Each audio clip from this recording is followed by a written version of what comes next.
I think you can expect a delicate hand slapping against Saudi Arabia to make the point that the United States does not accept this kind of behavior, as opposed to the previous administration, Donald Trump, that did accept it quietly. But it will not be a major slap at Saudi Arabia. It will not be something that will harm Saudi-American relations. For now, it seems that the United States is taking sanctions against people around Mohammed bin Sultan, around the Crown Prince, but not the Crown Prince himself.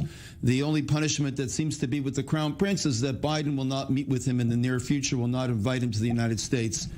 And there's a clear reason for that. I mean, while the United States is very angry that Saudi Arabia assassinated this journalist who also had residency in the United States, there are bigger issues right now. Saudi Arabia is a very important containment force in dealing with Iran. Saudi Arabia is still a stabilizing force in the Middle East. And while the U.S. has restrained Saudi Arabia in its war with Yemen, Yemen is still a problem that destabilizes the entire region.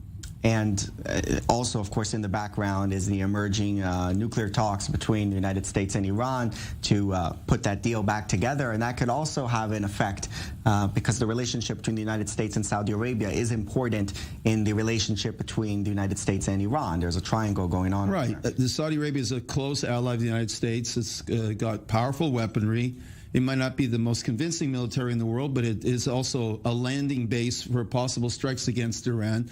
The United States needs Saudi Arabia on its side to contain and deter Iran from taking other action like bombing ships in the Gulf like we saw, or increasing militia strength in Syria or Iraq and destabilizing the Middle East or in Lebanon. It needs Saudi Arabia on its side, because if Saudi Arabia is on its side, the Emirates are on their side.